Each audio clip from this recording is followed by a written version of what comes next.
And we are live. So, I'm Divyanjay, and on behalf of Naxatra, I would like to welcome Harshit to present his talk. Harshit needs little introduction, but for all of you new people who are here, he did his master's project under the director of the Indian Institute of Astrophysics, Professor Annapurni Subramaniam. His topic was hunting down white dwarfs. Uh, the dwarf in question was the main sequence binaries in M67 using multi-wavelength study. So he's currently doing his internship project to explore more areas within astrophysics at the 2A under Dr. Firoza Sutaria on modeling optical spectra of type 2N and similar CC supernova. So that's about Harshit. Now over to you. Okay, thank you so much, Divyanjay.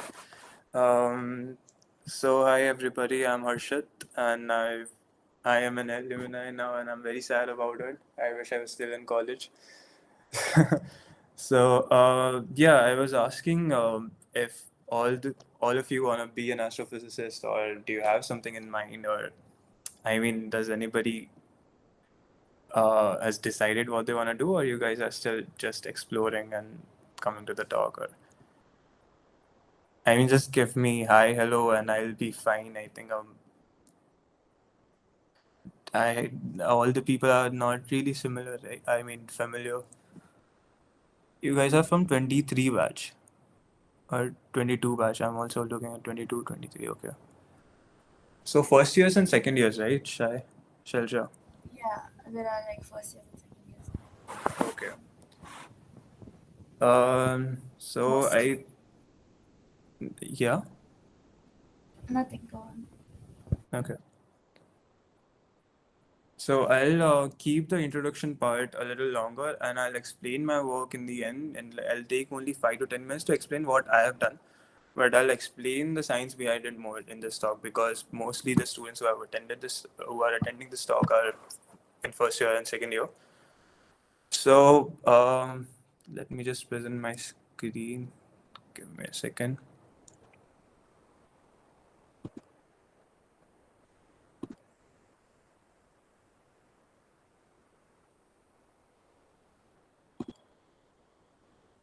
Okay, is my screen visible? It is, right? Okay.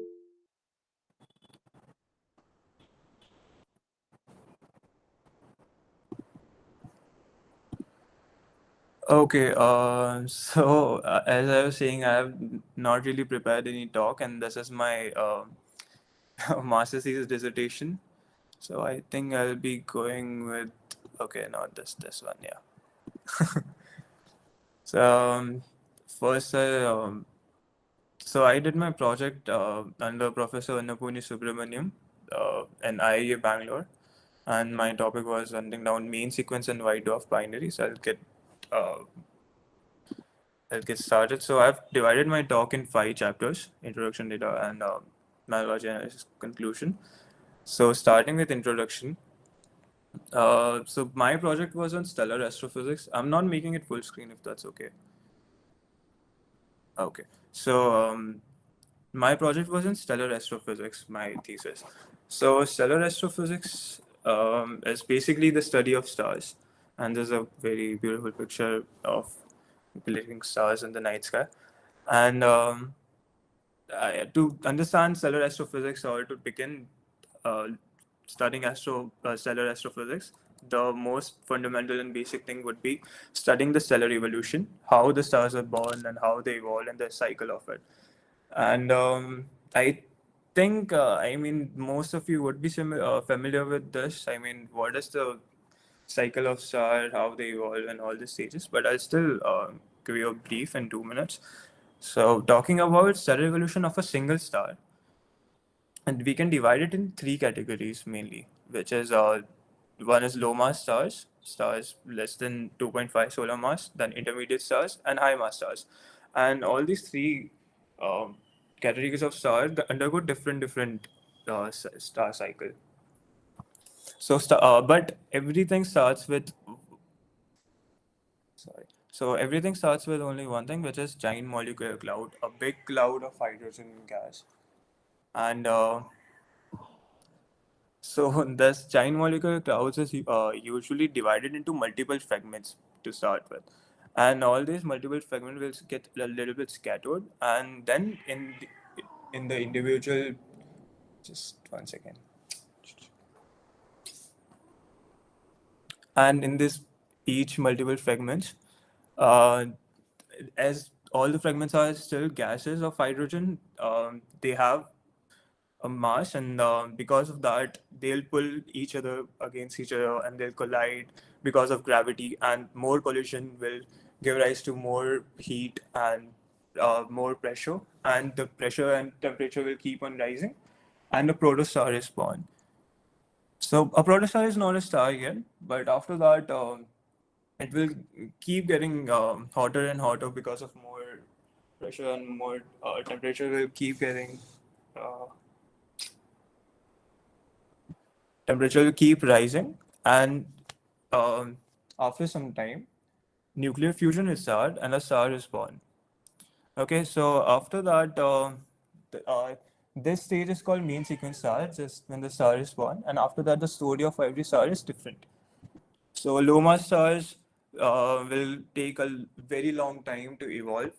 This is very important because this is like the most important thing in my work, that low mass stars take more time, whereas high mass stars evolve very rapidly and they go with a bang. So lower the mass of the star, the more time they'll take to evolve and go to the next stage.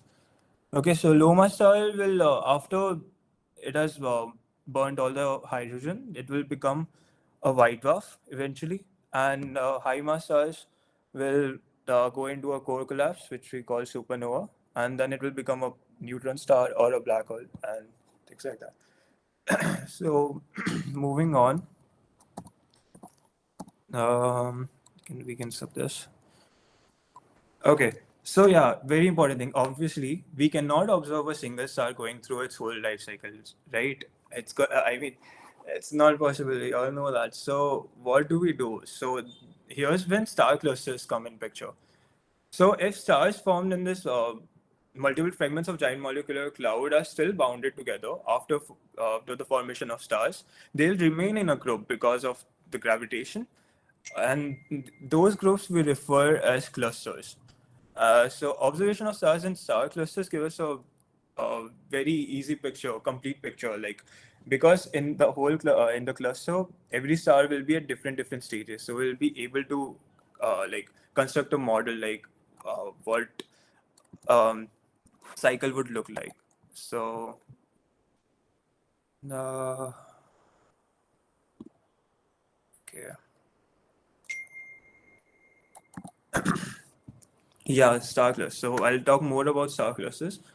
So the thing is, stars are never born in isolation, and probably the sun is an exception. It may or may not be a part of star cluster. It is not now, but it may have been a part of a star cluster. But stars are never born in isolation. They're always born in clusters or groups. Okay, so there are three types of cluster mostly: open clusters, globular clusters, open clusters, and stellar associations. So here are pictures of them. So you can even differentiate them just by looking at them. So globular clusters are more compact. It is more dense, whereas open clusters doesn't have a defined shape, and it's very scattered. Whereas stellar association only has few stars, and it doesn't have any structure at all. But why we study star cluster is they all the stars in the star clusters are formed at the same time from the same giant molecular cloud, and they are formed from the same material from the same cloud, and they are all at the same distance from us. So if we are studying a cluster, all the stars in the cluster will be at the same distance. So the only difference in all the stars of a cluster is their masses.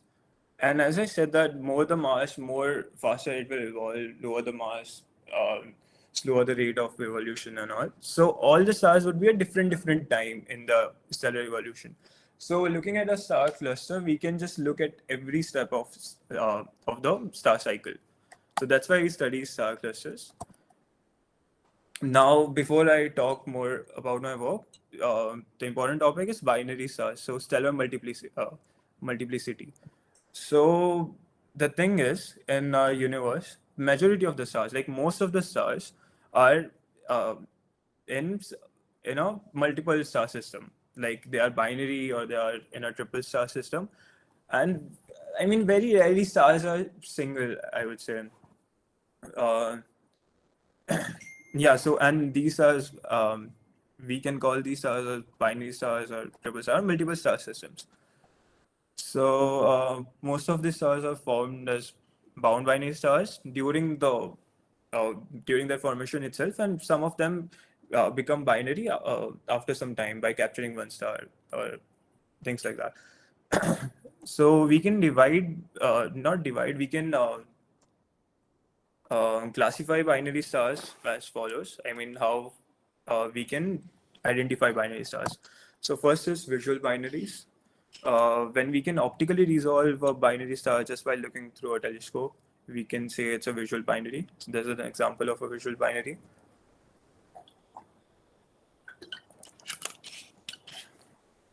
And the second would be astrometric binary. So in this, we measure the proper motion, or just say the motion of the star for a very long time. And if we can see a periodic shift in the motion of all the stars related to each other, which we call wobbling, then we can say it's a astrometric binaries. This to identify these type of binaries take a very long time. For example, in the picture shown to the right bottom corner of Sirius A and Sirius B star Sirius. So they are a very common example of binary stars. The third is spectroscopic binaries. This is the most important binaries, I would say. So we measure radial velocities of stars, and if we measure the Doppler shift uh, of star spectrum, then we can say it's a spectroscopic binary. Uh, you can search more about it later. I won't talk about this a lot. It's a very good topic. There are two types of spectroscopic binaries, SP1 and SP2. If we can identify only single set of spectral lines, uh, in the periodic Doppler shifts, then it's a SP1 binary, or else if we exhibit two sets of line, then it's a SP2 binary. Okay, so for the eclipsing binaries, so the name suffices. So if a star is eclipsing another star periodically, then we can identify that okay, these are in a binary uh, system, and we call them eclipsing binaries. Fifth is photometric binaries. So if we identify binaries by plotting spectral energy distribution, I'll I'll explain that part later because this is what I've done for my work. Um, yeah. So now evolution of binary stars. Okay, so this is also very important because normally if you Google or if you learn about star cycle, we already have a model set, right? That a star will undergo this cycle and it will evolve accordingly to the mass. But in case of binary stars, that is not really the case.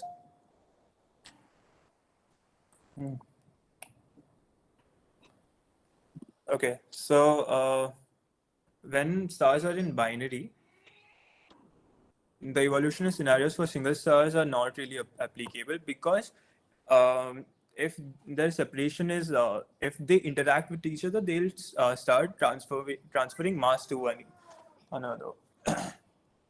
But if the star have sufficient separation, both the stars will have will evolve like single stars only individually. Okay. And because of this mass transfer, a lot of things happen which our normal star evolution model does not explain. So these are some astronomical entities which are hmm.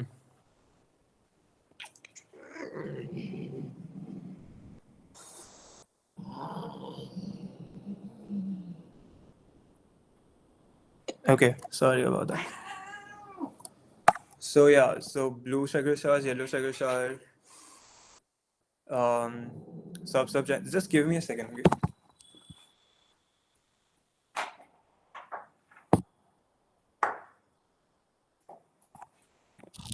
Okay, yeah. So these are some stellar exotica, like stellar entities, which are normal stellar evolution does not explain. They are formed because of mass transfer happened during in binary stars. So, extremely low mass white dwarf. Okay, this is very important as well. So most of the stars in our universe are kind of low mass stars. Like 90% of the stars are low mass stars, and they will eventually evolve into a white dwarf. And so the mass of the white dwarf depends on the mass of the initial star, right? So that's why all the white dwarf has a lower end at the mass. For example, if if a star has very low mass, it will take more time, right? But the age of our universe is only 13 giga year because Big Bang happened before 13 billion years or something, right? So billion years or whatever you say. So so if a star is lower than 0.4 solar mass, it will take more time to evolve, more than 13 years, 13.6 billion years. So that's why we should not have any white dwarf with less than 0.4 solar mass in our universe. But we do observe white dwarfs with zero point 0.1 to zero point 0.4 solar mass. So our normal theory of evolution cannot explain that. So they are only formed because of mass transfer in closed binary systems. And it's very important to study these because they are not a product of standard theory of our single star evolution. So we need to keep looking at them and studying them so that we can make more better models of star evolution, like how these are formed, what happens to them. So that's why we study them, and that's why I also studied them. Moving on, so I had selected my target cluster, which is M67. It's an open cluster, also known as NGC2682, King Cobra cluster, Golden Eye cluster. It's a very, very old cluster, and it's very, very well studied for like many, many years. And it's also very close also from us. And so, yeah, I studied this cluster. Moving on. Okay. Okay, coming to electromagnetic spectrum. So you guys are in first and second year. Let me know if it's going too hard. I mean, I can tone it down maybe. So electromagnetic spectrum is our eye to observe the universe. We can only see. I mean, we can look at the night sky, and we are only looking at things which are giving electromagnetic radiation and uh, visible wavelength. But it doesn't really work like that, right? There is a very big electromagnetic spectrum. I mean, a lot of uh, things in universe are not emitting wavelength and visible. So visibly, optically, we cannot observe them. So we need to uh, study the universe in different wavelengths, such as like X-ray, gamma rays, ultraviolet, infrared, radio waves, etc., etc. So that's what we did. I study my cluster in different wavelengths. So in for infrared, we had used ground-based telescopes, observatories, 2 Mars, or vice. For visible, I have used Gaia and KPNO. I mean, I have not observed them like we do in our terrace. We get the data from these satellites because most of the satellites are in space because the electromagnetic wavelength does not really reach Earth, only radio waves do, and some of visible light do, or else they are blocked by the atmosphere of Earth. So we have to go in space in order to observe them. So then so the main hero of my work is UVIT here. UVIT is a part, UVIT is ultraviolet imaging telescope. We get UV data from this, as in ultraviolet. We can observe things in astronomical entities and ultraviolet wavelength, and it's a part of AstroSat satellite. And AstroSat satellite is, I guess, India's first multi-wavelength satellite out there. So I got my ultraviolet data from UVIT. Then also I used data from Swift, which is NASA satellite, to get more optical and UV data. And for X-ray, I've used Chandra, Rossud, and maximum Newton. So after observing all the stars of my star clusters with different uh, in different wavelength, I make a final data set. So so what does observing them mean? So they are basically giving us wavelength. Uh, I mean, in a particular wavelength, how much amount of flux is coming from the stars. That's what we are measuring here. I mean, that's what we get from uh, all the telescopes.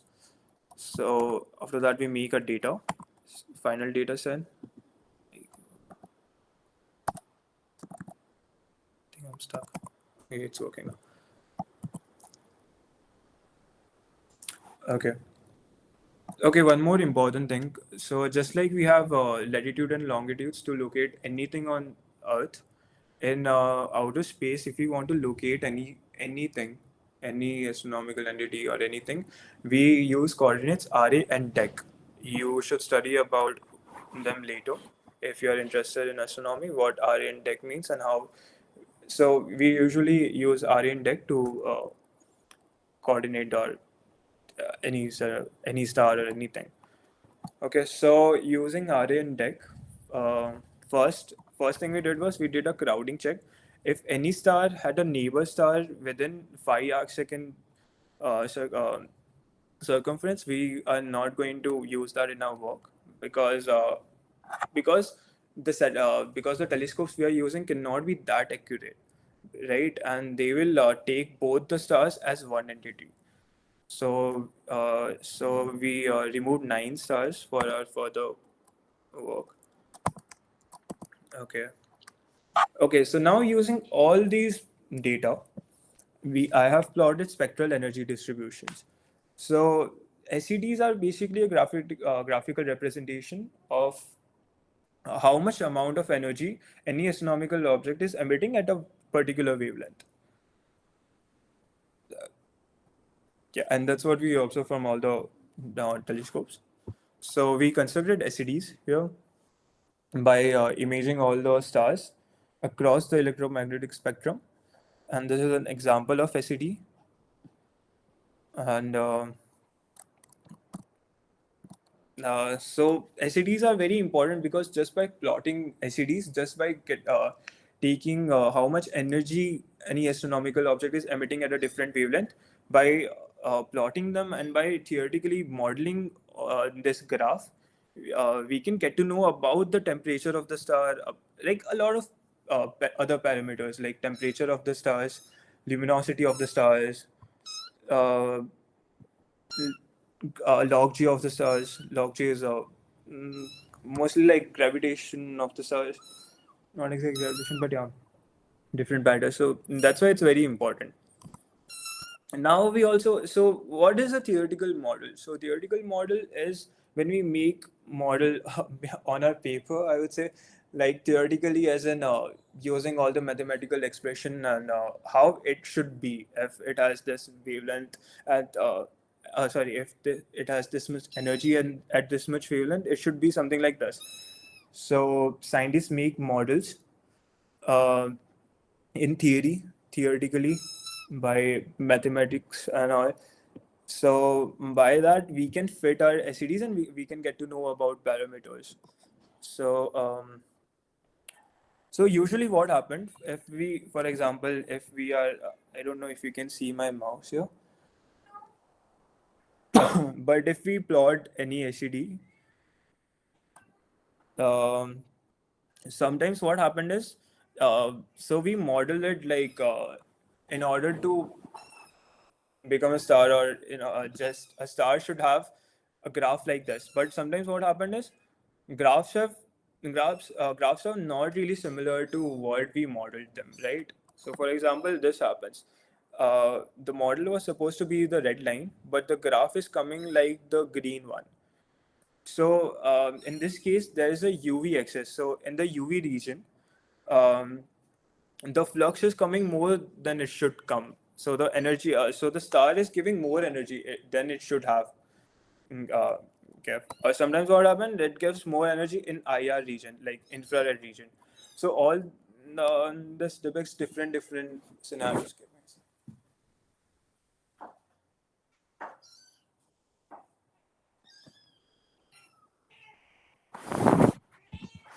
Okay. So talking about UV excess, if a star is giving more ultraviolet energy than it should, then we can think of few things why it's giving like that. So one of the uh, most obvious thing would be that it has a hidden component. Like we thought that it's just one star, but it's not a single star really. It has some hidden entity. For example, a white dwarf. So white dwarf are very hard to optically see a white dwarf optically resolve on that there's a white dwarf out there. But white dwarf is very hot, so it gives a lot of UV energy. So if a main sequence star is giving a lot of UV energy, we can say that maybe it has hidden component, a hidden white dwarf behind it, and it's a binary star. And the white dwarf is giving so much UV excess. I mean ultraviolet energy. So yeah. For example, if a star has a lot of IR excess, if it's giving a lot of energy in IR region, then one can say that it is because of the dust it has. Like a lot of stars have a lot of dust and I mean atmosphere or anything. So it gives a lot of IR. Uh, it gives an IR energy, in IR wavelength. Sorry, yeah, energy in IR wavelength. Okay, so. So I kind of took 132 stars in my data set, and I plotted SEDs for these 132 stars, and so I observed that I guess wait, skipping all of this 24. I don't remember correctly, but I saw 24 stars when I plotted SEDs and plotted. So this is the um these are called SEDs. These points, red dots, are the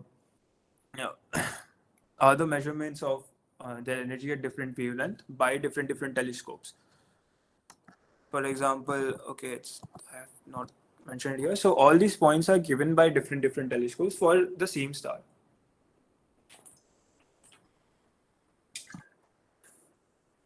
Yeah. So I saw that 24 stars in my study had a lot of UV excess. UV, I explained what UV excess is.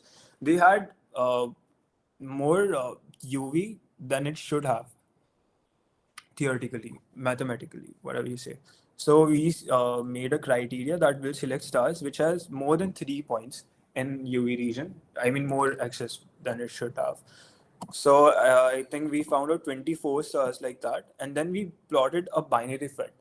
Like we just imagine that what if there is a white dwarf present there, and if a white dwarf is present there, we would make a double SED so that the UV axis points will fit.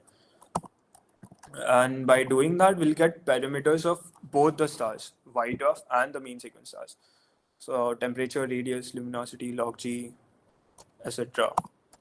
So now we have 24 new white dwarfs, which we had no idea that these white dwarfs exist in the universe, right? But even after just yeah, plotting them by making a SED, we cannot be sure that there are those white dwarfs because UV access can be for other reasons as well. I will explain that later. Okay. So first we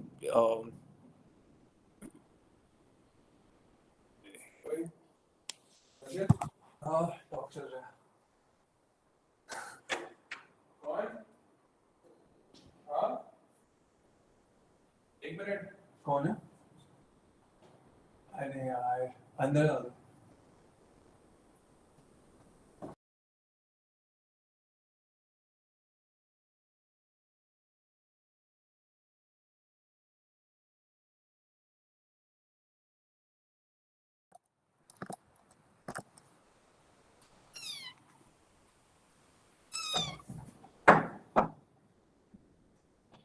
Yeah, so we still have to check that whether these wide dwarf what we have obtained are actually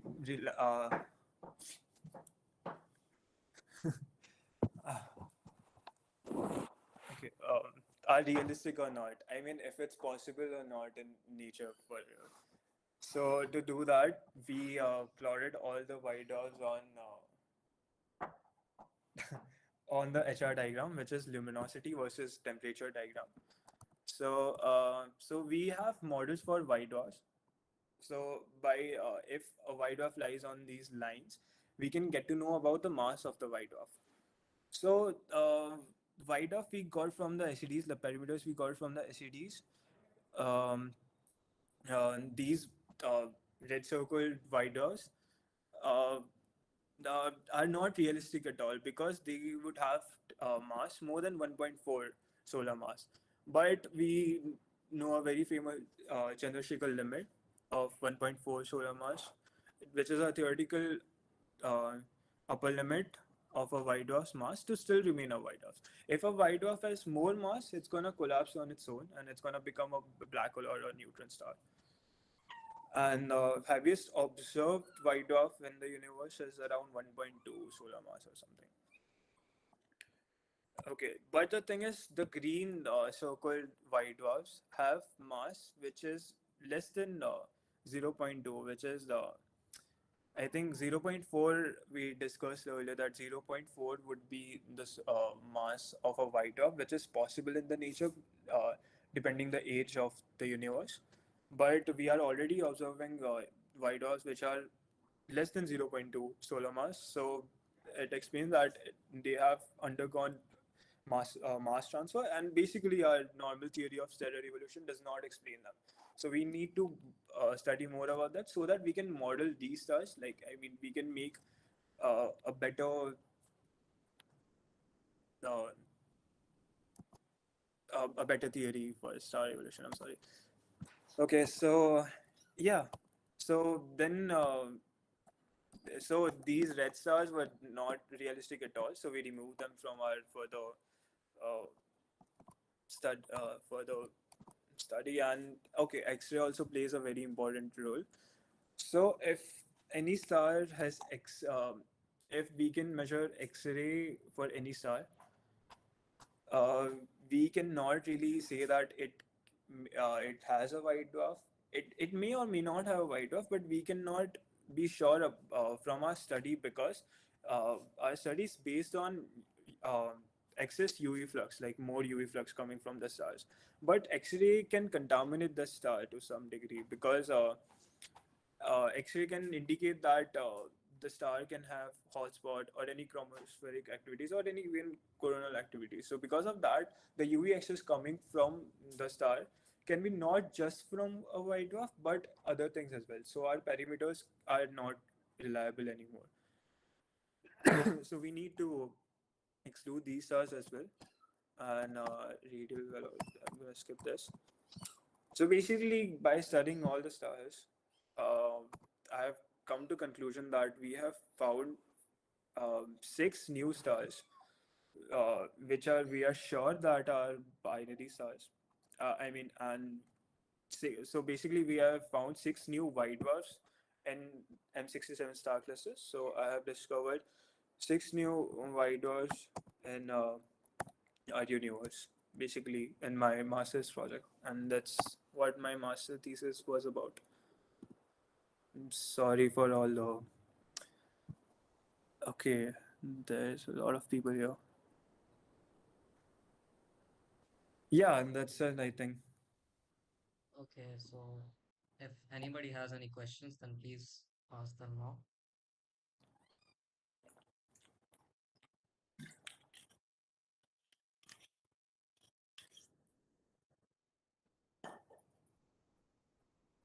Hmm. Hmm.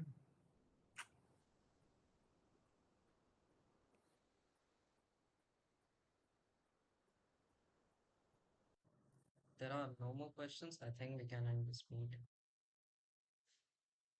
Okay, thank you so much, and I'm sorry for all the disturbance in the talk. I got Thanks a distracted lot, multiple Harshit, times. for taking this time, sharing your thought Yeah, with us. it's no problem at all. I'm sorry I did not prepare anything. I did not really do anything.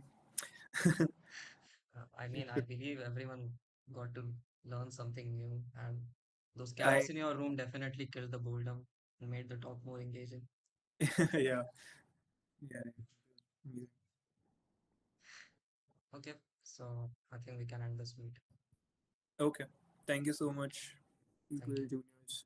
Bye. All the best for your life.